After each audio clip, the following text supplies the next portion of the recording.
خدمت میں عرض کرتا ہوں۔ ایک حدیث میں حضرت عمر فاروق رضی اللہ تعالیٰ عنہ کے دور میں جب بہت زیادہ بارش نہیں ہوئی تھی اور قحط ہو گیا تھا، اس وقت میں حضور صلی اللہ علیہ وسلم کے مزار مبارک پر ایک صحابی آتے ہیں اور عرض کرتے ہیں، یا رسول اللہ صلی اللہ علیہ وسلم، یہاں پر آپ کی امت ہلاک ہو رہی ہے، بارش نہ ہونے کی وجہ سے آپ کی امت ہلاک ہو رہی ہے، یا رسول اللہ صلی اللہ علیہ وسلم، آپ امت کے لیے دعا فرمائیے، آپ امت کے لیے بارش کی دعا فرمائیے۔ اور جب آپ یہ دعا کر کر واپس آنے لگے، آنے کے بعد میں کسی نے خواب میں حضور صلی اللہ علیہ وسلم کو دیکھا اور حضور خواب میں فرما رہے ہیں کہ اے عمر، آپ صبر سے کام لیجئے، اے عمر آپ صبر سے کام لیجئے، صبر سے کام لیتے ہوئے اللہ عز و جل آپ پر ضرور بارش میرے وسیلے سے جو دعا کی گئی ہے اس کے وسیلے سے اللہ عز و جل آپ پر بارش نازل فرمائے گا۔ اور الحمدللہ وہاں پر یہ دیکھا گیا کہ جب حضور صلی اللہ علیہ وسلم نے خواب میں یہ بشارت کی، کچھ ہی لمحوں کے بعد الحمدللہ وہاں پر بارش آئی، اور صحابہ کرام کا یہ عقیدہ بھی ہمیں پتہ چل گیا کہ حضور صلی اللہ علیہ وسلم جب زندہ ہو تب بھی ہمیں وسیلہ لینا ہے، اور حضور صلی اللہ علیہ وسلم جب دنیا سے تشریف لے جائے تب بھی ہم وسیلہ لے سکتے ہیں۔ تو اکثر لوگ یہ حدیث جب سنتے ہیں تو کہتے ہیں کہ نہیں، یہاں پر صرف جو ہے پانی وغیرہ کے لیے وسیلہ لیا گیا ہے، تو صرف ہم بارش کے لیے وسیلہ لے سکتے ہیں، دوسرے کے چیز کے لیے وسیلہ نہیں لے سکتے۔ تو ان کی بارگاہ میں عرض کرتا چلوں کہ جب کوئی چیز ہم ایک بات کے لیے ثابت کر دے تو ہم ایک اصول، دین کا یہ اصول ہوتا ہے کہ وہ چیز ہم ہر چیز کے لیے اپلائی کر سکتے ہیں۔ ایسا نہیں ہوتا کہ اگر ہم صرف حضور صلی اللہ علیہ وسلم کا وسیلہ بارش کے لیے لیے، اس کا مطلب یہ نہیں کہ دعا اور کوئی دعا ہم کریں تو اس میں وسیلہ نہ لے، اس طرح کا کوئی اصول نہیں ہے۔ تو ہمیں چاہیے کہ ہم حضور صلی اللہ علیہ وسلم کا ہر وقت وسیلہ لیں، کیونکہ اگر ہم حضور صلی اللہ علیہ وسلم کا وسیلہ لیتے ہوئے انشاءاللہ عز و جل ہم جو کام کریں گے ضرور بضرور اس کام میں ہمیں ضرور بضرور کامیابی حاصل ہوگی۔ اور اسی طرح میں آپ کی بارگاہ میں اور ایک حدیث پاک سنانے کی سعادت حاصل کروں گا۔ یہ حدیث پاک میں ایک مرتبہ حضور صلی اللہ علیہ وسلم ایک جگہ پر تشریف لے جا رہے تھے، اور ایک صحابی جو حضور صلی اللہ علیہ وسلم کے قریب تھے، تو ایک کسی شخص نے حضور صلی اللہ علیہ وسلم کو ایک چادر عطا فرمائی تو ایک جو صحابی بارش سے آ رہے تھے انہوں نے کہا، یا رسول اللہ صلی اللہ علیہ وسلم، یہ چادر مجھے عطا فرمائیے، یہ چادر مجھے جو آپ کو کسی نے تحفہ دیا ہے آپ مجھے عطا فرمائیے۔ تو حضور صلی اللہ علیہ وسلم کی عادت کریمہ یہ ہے، جب بھی کوئی شخص جب بھی حضور صلی اللہ علیہ وسلم سے کوئی مانگے تو کبھی حضور صلی اللہ علیہ وسلم اسے نہیں کرتے بلکہ اسے وہ چیز عطا کر دینا۔ تو حضور صلی اللہ علیہ وسلم نے وہ چادر اس صحابی کو عطا کر دی۔ تو جب صحابی واپس لے کر چادر جا رہے تھے تو جو ساتھی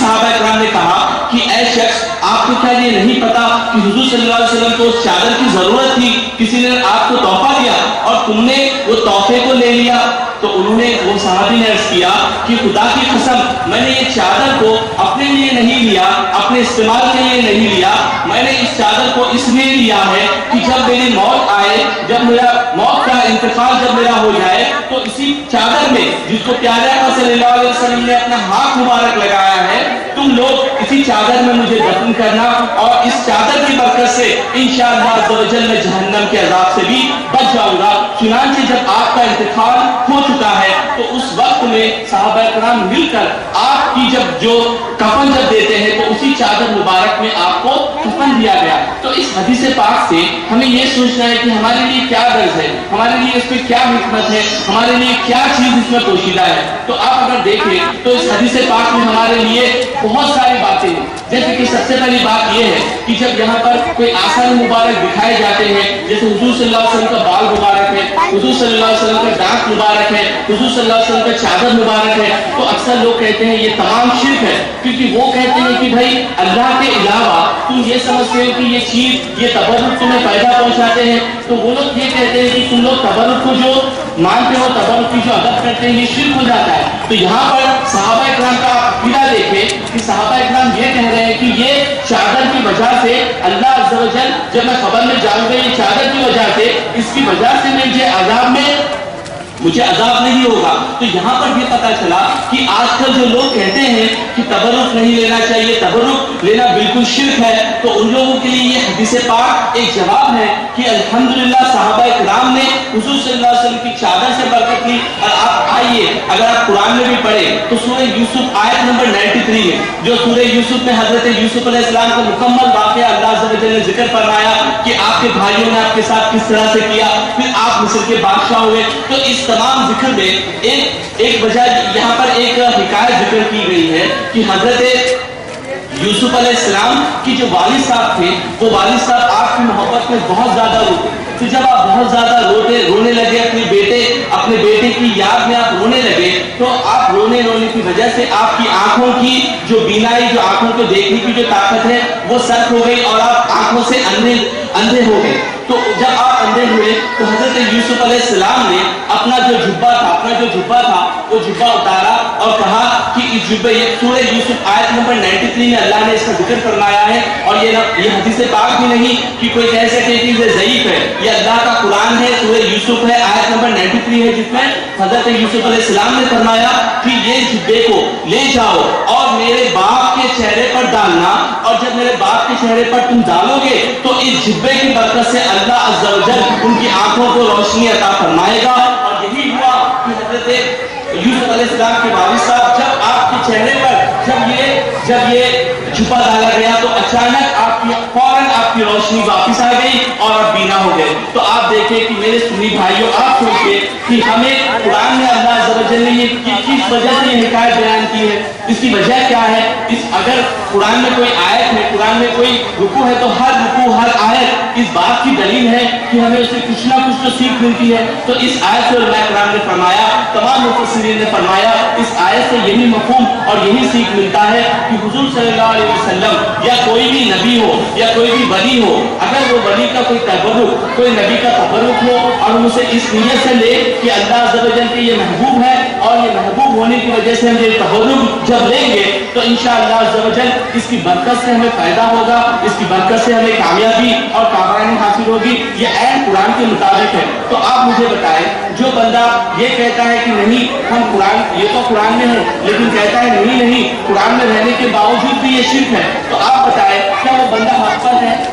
آپ خود سوچیں، کیا وہ لوگ جو کہتے ہیں کہ تبرک شرک ہے، لیکن اللہ کا قرآن ہمیں حکم دے رہا ہے کہ تبرک کی وجہ سے ایسے فائدے ہوتے ہیں، تو آپ یقیناً کہیں گے نہیں وہ لوگ جھوٹ کہہ رہے ہیں۔ الحمدللہ اہل سنت و جماعت کا جو طریقہ ہے وہ قرآن و سنت کے عین مطابق ہے۔ اور میں آپ کی باتوں میں عرض کرتا چلوں، اور میں نے جب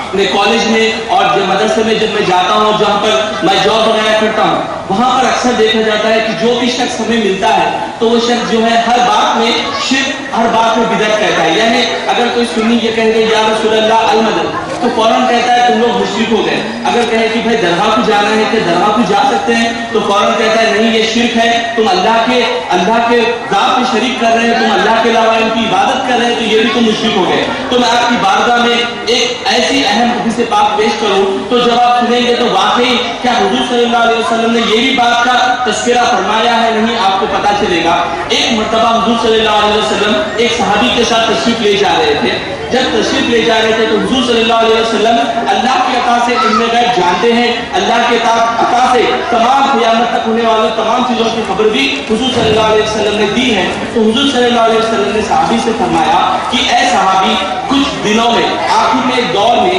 ایک ایسا شخص، ایک ایسا گروہ آئے،